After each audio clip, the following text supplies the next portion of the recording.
नमस्कार प्रिय भैयाओं, आज हम कक्षा एकादशी कला वर्ग विषय इतिहास जिसका अध्याय 3 तीनों महाद्वीपों में फैला हुआ साम्राज्य के बारे में अध्ययन करेंगे। जिसका एक प्रकरण आज हम पढ़ेंगे रोम साम्राज्य के इतिहास के बारे में। रोम साम्राज्य के इतिहास की बात करें तो हमें उन्हें कुछ भागों में बांटेंगे जो इस प्रकार हैं। हमें स्क्रीन पर दिखाई दे रहा है कि रोम साम्राज्य के इतिहास को जानने के लिए हमें उसको 3 भागों में बांटा है। पहला, रोम साम्राज्य का परिचय। दूसरा, रोम के इतिहास की जानकारी के स्रोत। और तीसरा है रोम साम्राज्य की शासन व्यवस्था। इन तीनों के बारे में हम विस्तार से अध्ययन करेंगे। सबसे पहले चलते हैं रोम साम्राज्य का परिचय। रोम साम्राज्य की हम परिचय की बात करें तो रोम साम्राज्य दूर दूर तक फैला हुआ था। इसके विशाल राज्य क्षेत्र में आज का अधिकांश जो क्षेत्र हैं, अगर हम कहें तो यूरोप और पूर्व अर्धाकार जो है, अर्धचंद्राकार जो क्षेत्र है, यानी पश्चिमी एशिया कह सकते हैं, या उत्तरी अफ्रीका का बहुत बड़ा हिस्सा जो इसमें शामिल था।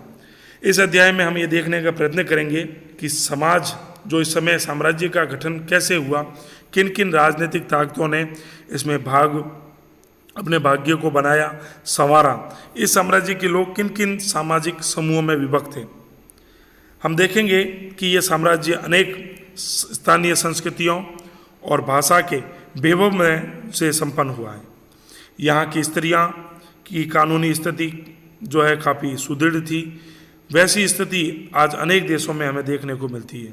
लेकिन वहाँ की अर्थव्यवस्था में बहुत कुछ दास श्रम के बल पर था, यानी लोग जो थे वो दासों को जो है अधिक महत्व देते थे, अर्थात महत्व का मतलब उनसे ही काम करवाते थे। ऐसी स्थिति में जिस वजह से जनता का अच्छा खासा भाग जो है वो धीरे धीरे स्वतंत्रता से क्या होता चला गया, वंचित, क्योंकि लोगों को दासों की आवश्यकता अपने कार्य को करवाने में अत्यधिक होने लगी। 5वीं शताब्दी और उसके बाद का जो समय आया, उस समय पश्चिम में साम्राज्य छिन्न भिन्न हो गया, लेकिन अपने पूर्वी आधे भाग में अखंड और अत्यंत समृद्ध बना रहा। वो जो है इससे आगे वाले अध्याय में उसके बारे में हम विशाल जानकारी लेंगे। उसके बारे में हम कहें तो हम कह सकते हैं कि रोम साम्राज्य जो था, जिसमें रोम के इतिहास के पास जो है ऐतिहासिक स्रोतों के जो भंडार हैं, जिसमें हम रोम साम्राज्य की संपूर्ण जो है जानकारी प्राप्त कर सकते हैं। उसको अगर हम बांटें तो 3 भागों में हमने उसको बांटा है। पहला, पाठ्य सामग्री के माध्यम से, प्रलेख या दस्तावेजों के माध्यम से, और तीसरा है भौतिकीय विशेष अवशेषों के माध्यम से। इन तीनों के माध्यम से हम रोम साम्राज्य के इतिहास को समझ सकते हैं। फिर आता है रोम साम्राज्य के अंदर जो है, रोम साम्राज्य की अगर हम बात और अधिक आगे बढ़ाएं तो हम कह सकते हैं कि पाठ्य स्रोतों की अगर बात करें तो पाठ्य स्रोतों में शामिल समकालीन व्यक्तियों द्वारा लिखा गया उस समय का जो इतिहास था, जिसे वर्ष वृत्तांत कहा जाता है, क्योंकि ये वृत्तांत प्रतिवर्ष लिखे जाते थे। ये कहाँ लिखे जाते थे? पत्र पर, व्याख्यान, प्रवचन, कानूनों के माध्यम से। दस्तावेजी स्रोतों की अगर बात करें तो मुख्य रूप से उत्कीर्ण अभिलेखों या पेपेराइस, जो पेड़ के पत्तों आदि पर ये जो है लिखी जाती थी, और ये पांडुलिपियाँ के माध्यम से इसके ऊपर लिखा जाया करता था। ये पेपेराइस पत्र जो है उसके बारे में। उत्कीर्ण अभिलेख जो होते थे वो आमतौर पर पत्थर की शिलाओं पर खोदे जाते थे, इसलिए वह स्पष्ट नहीं हुए और बहुत बड़ी मात्रा में यूनानी और लैतिनों में पाए गए। पेपेराइस जो होता था वो एक संकड़ा जो है जैसा पौधा, और मिस्र में नील नदी के किनारे वो उगाया जाता था और उसी से लेखन सामग्री तैयार की जाती थी। रोज़मर्रा यानी दैनिक जीवन की जिंदगी में इसका व्यापक जो है वहाँ के लोग इस्तेमाल करते थे। हजारों की संख्या में संविदा पत्र, लेख, संवाद पत्र, संवाद यानी आपस में बातचीत के लिए लिखा जाने वाला पत्र, सरकारी दस्तावेज आदि जितने भी कामकाज जो लिखे जाते थे वो पेपेराइस पत्र पर ही लिखे जाते थे।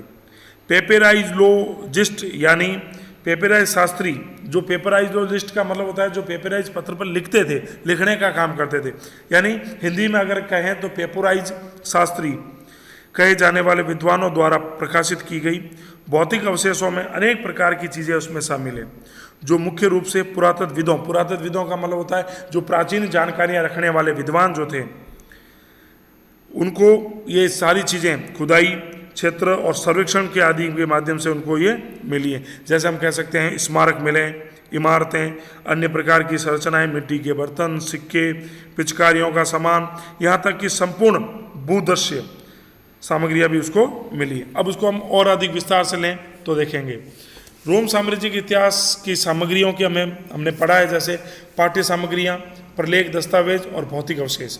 ये जो तीनों थे, इनके माध्यम से हमने रोम के इतिहास को जानने का प्रयास किया। अब आता है रोम साम्राज्य की शासन व्यवस्था।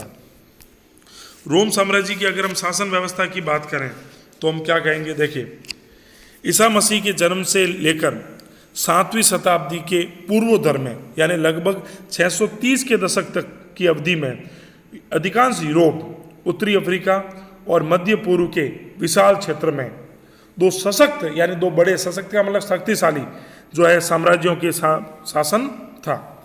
ये दो साम्राज्य कौन कौन से थे? एक था रोम और दूसरा था ईरान। रोम और ईरान के लोग आपस में प्रतिद्वंदी थे, यानी विरोधी तो थे, और अपने इतिहास का अधिकांश काल में वे आपस में क्या करते रहे? लड़ते रहे। उनके साम्राज्य एक दूसरे के बिल्कुल पास थे। उन्हें भूमि की एक संकरी पट्टी, जिसके किनारे जो है फरात नदी बहा करती थी, हम लोग अलग करती थी। इस अध्याय में हम रोम साम्राज्य के बारे में और अधिक विस्तार से पढ़ेंगे, मगर उस कहीं कहीं प्रसंगवश रोम के प्रतिद्वंदी ईरान का भी हम उल्लेख आता रहेगा और उसके बारे में भी जानकारी हम करते रहेंगे। यदि हम जो है हम मानचित्र को देखें तो ये जो नीचे दिया गया है, जो आपको स्क्रीन पर मानचित्र दिया गया है, उसके ऊपर अगर हम नज़र डालें तो हम देखेंगे यूरोप और अफ्रीका के महाद्वीप एक समुद्र द्वारा एक दूसरे से अलग किए हुए हैं।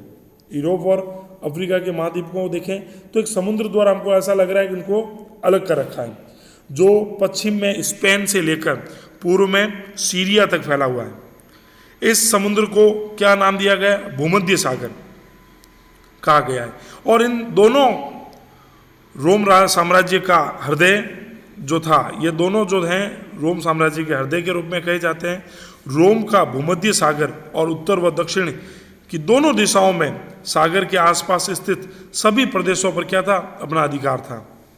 उत्तर में साम्राज्य की सीमा का निर्धारण दो महान नदियां, एक है राइन और दूसरी है डैन्यूब से होता था। दक्षिणी सीमा सहारा नामक अति विस्तृत, सहारा क्या है? रेगिस्तान, सहारा नामक अति विस्तृत रेगिस्तान से बनती है। इस प्रकार अत्यंत विस्तृत क्षेत्र में रोम साम्राज्य फैला हुआ था। दूसरी ओर कैस्पियन सागर के दक्षिण में पूर्वी अरब तक यह समूचा इलाका और कभी कभी अफगानिस्तान के कुछ हिस्से भी ईरान के नियंत्रण में हुआ करते थे। इन दो महाशक्तियों ने दुनिया के उस अधिकांश भाग को आपस में बांट रखा था, जिसे चीन लोग क्या कहते थे? ताचीन कहते थे। यानी ताचीन का मतलब होता है वृत्तरेख चीन, या मोटे तौर पर पश्चिम जिसको कहा करते थे। ये तो था उसके बारे में, यानी रोम साम्राज्य की स्थिति, उसकी भौगोलिक स्थिति के बारे में, कितने भागों में बटा हुआ था उसके बारे में। अभी स्क्रीन पर कुछ हमें घरकारी दिखाई देगा, उस घरकारी को अपने उत्तर पुस्तिका में ठीक ढंग से अच्छी लिखावट में करना है। धन्यवाद।